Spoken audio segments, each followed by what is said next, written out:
As we were setting up segments for the week, getting on guests for the week, we had a look at what happened over the weekend, and it was an exciting weekend in college football. We actually have someone on our roster, on our guest list, that's close to home on one of the biggest upsets in college football. The Marshall, what are you guys? The Raging Herd? Thundering Herd. The Marshall Thundering Herd. We are Marshall. Advanced to 2-0 this past weekend with a 26-21 victory over, who'd they beat, Blake? Notre Dame. The Notre Dame Fighting Irish? Are you talking about the same Notre Dame that was a 20-point favorite going into that matchup? That Notre Dame? Yeah, the team had paid $1.25 million for Marshall to come down and play to beat them by over 20. See, I'm not one to kink shame, but it seems excessive for people to pay $1 million to get beat up like that. Yeah, it was a crazy game all around. I mean, I think no one really expected this from Marshall. Only one top 10 win in the history of Marshall sports, and that came against Kansas State back in the early 2000s. I mean, this was a game that I think no one expected Marshall to even have a chance in, and a couple of big plays turned into several big plays, and all of a sudden they steal a huge win. What do you think is a bigger moment for the university? This win or Matthew McConaughey playing one of your coaches in a movie?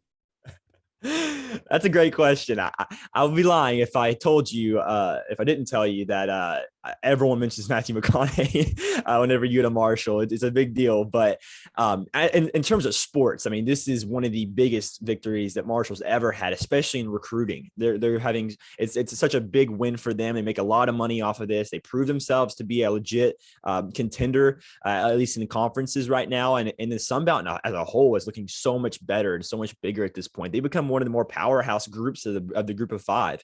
So I think this is really a huge moment for Marshall sports, even though Matthew McConaughey was also a pretty big deal back whenever he did We Are Marshall. Well, it's a big story around your part of town, but around the nation, the bigger story is Notre Dame falling to 0-2. Not exactly a great start to the Marcus Freeman era. Kyle, I know you had some thoughts in particular about the hiring of Freeman. And now that it is 0-2, what do you make of this current Notre Dame team? I mean, they were just in a game against Ohio State the previous week. What went wrong? So for the full picture of how I felt about Notre Dame, there's very little precedent where a coach gets hired, like promoted within the staff, and the goal of hiring that coach is to kind of preserve the status quo. Even before the transfer portal era, where players don't have to sit out a year to wait to switch schools, it was already an experiment that doesn't really work because you're trying to keep continuity when change is constantly revolving in college football. And even when you try and keep everyone together, it doesn't work. We can point to Manny Diaz at the University of Miami, Clay Helton at USC. Even Ed Orgeron, who won a national championship at LSU, was promoted as a means to keep continuity. And ultimately they were bad the first 3 years Orgeron was there. And then all of a sudden they hired an NFL offensive coordinator and took advantage of the recruiting portal and all sorts of stuff. But and ultimately he got fired 2 years later. So if not for that 1 year, that one was a bit of a flop too. And so going into this case, I thought Marcus Freeman wasn't really on the hot coaching candidate list when it came to college football that cycle. Now, part of that is that college football has a terrible track record in hiring when it comes to diversity and people who don't look like, say, Eli Drinkwitz at Missouri. And so I didn't know exactly where to find that. I just didn't see Marcus Freeman's name in any major coaching search. And so I felt like Notre Dame was making the mistake of trying to keep it together. I backtracked on that when I saw Notre Dame keep Ohio State within about a touchdown up until the very end of the game. And their defense looked fantastic. And then obviously now they're 0-2. They're headed for a season where they're just trying to make the Music City Bowl. And, Marcus Freeman's recruiting is going to be the thing that ultimately saves or leads to a failure of the Notre Dame program, because I feel like at this point, the continuity is already broken. Like trying to preserve whatever was there doesn't exist anymore. And so Notre Dame is banking on, we made the right hire in bringing in Marcus Freeman when they didn't really interview any other candidates other than Freeman. And, personally, I would have followed the model of let's bring in a coach who has proven success somewhere where there's less resources, like Matt Campbell at Iowa State, where took a program that was 10th out of 10 in the Big 12 in budget and ultimately won a Fiesta Bowl. Like bet on that more than you bet on promoting the person just to keep continuity. And, I feel vindicated, but at the same time, I did backtrack after the Ohio State game because I jumped the gun a little bit. Or you can always just steal another Cincinnati coach, right? Yeah. I mean, Luke Fickell's got to leave at some point, right? Unless he's going to be like the Gary Patterson of Cincinnati, he's going to leave at some point.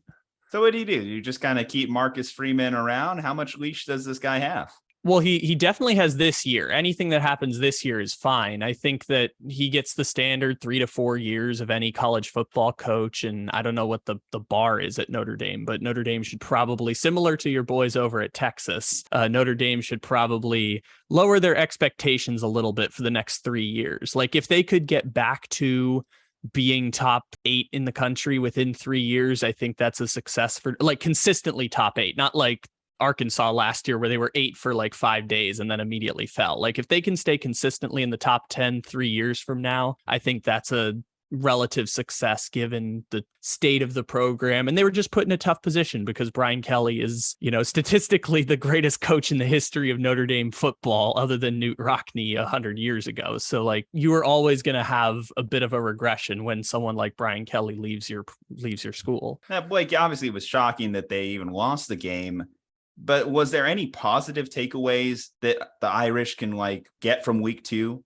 Well, it really hurts that you lose your starting quarterback for the foreseeable future. That's definitely a big loss for Notre Dame, but they still do have a great defense. I didn't think the defense was the biggest problem for this team. I really thought all around Marshall had a couple of good plays on offense, especially during the run, but Marshall had to do everything they could to avoid that insane defensive line that Notre Dame has. A lot of jet sweeps, a lot of motion, a lot of players trying to get around the D-line. It was clear that on defense, they were completely outmatched by Notre Dame. And I think it's very, very promising for Irish fans who might hope that they can maybe finish 9-3 at the end of this season. Clearly, Marshall looked to avoid their defensive line. Clearly, they were worried about Brandon Joseph, their starting star safety. There were a lot of problems that Marshall did face against this Notre Dame defense. A lot of points did at the end come off big turnovers. We had the pick 6 by Stephen Gilmore to kind of seal the game at the end, and a couple of other picks later on in the game to really, I think, seal that win as a whole. This is a game that had Notre Dame had a bit of a better offense, this probably wouldn't have been a competition at all. Unfortunately, they, not much offense was going well for them right now. Tyler Buechner, their starting quarterback, did not have a great game, had a lot of struggling moments.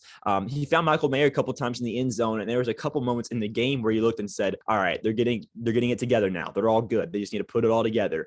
And unfortunately, after they found that one big touchdown, Marshall came right back down and punched him in the mouth. And I think that kind of ruined any bit of consistency they had in their team. And as a whole, I think that's what really ended up, changing the tide of the game, was that Notre Dame could not find any momentum or any consistency in their offense. And I think once that kind of happened, it just kind of snowballed into being what it was. And all of a sudden, Marshall pulled off one of the biggest upsets in the history of the school. So if you ask me, I thought Notre Dame was the better team. Marshall looked great and did a great job of game planning. I think simply they were outcoached, and that might be concerning for Marcus Freeman, but at the same time, I do think this is a moment where he's a new coach. He can learn, he can fix things. And I think you play this game 9 times out of 10, Notre Dame's winning the football game. So I'm not too concerned about Notre Dame and their future. I just think this was a game that was almost a trap game. And for Marcus Freeman, who's a new coach, he was bound to have one of these games coming up soon, I think. And it just so happened to be the week after Ohio State, which is brutal. You don't worry that this could hurt his credibility in recruiting, because you start becoming a punchline, unfortunately, when you use the group of 5 schools.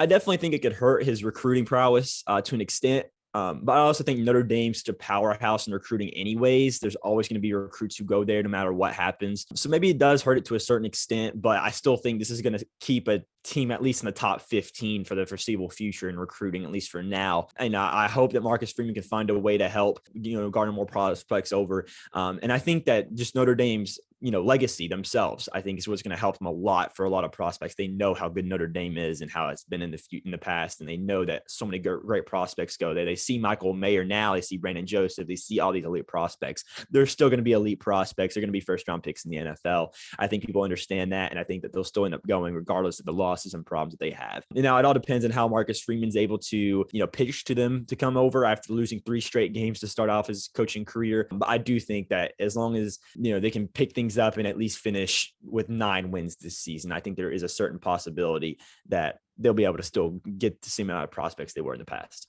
So Blake, Marshall Thundering Herd, the next team to get manhandled by Alabama in the first round of the college football playoffs. I'm totally ready. I'm all in on it. I would love it. I saw someone earlier predict Marshall to be playing. I think it gets for the team, but I saw someone predicting Marshall in the New Year's Six Bowl, and that really shocked me. I'm really excited about that, but I'm a little concerned as well. I think it could be a really, really fun time to see Marshall play against another better team, but I'd be lying to say if I thought we had any sort of chance in that game. I'd be shocked, but I'm all here for it. Give me Marshall in the New Year's Six Bowl. That would be amazing. At the very least, we might get a movie sequel out of it. All right, guys, we have another guest joining us this week. Jude. Blake has been on the podcast before. Blake, go ahead and tell the people where they can find you on social media. I'm everywhere on social media. If you're interested in my Bengals content, which is what I do a lot, got my logo on my own t-shirt here. Follow me on Instagram at StripeHypeCincy, where I post all Bengals content on.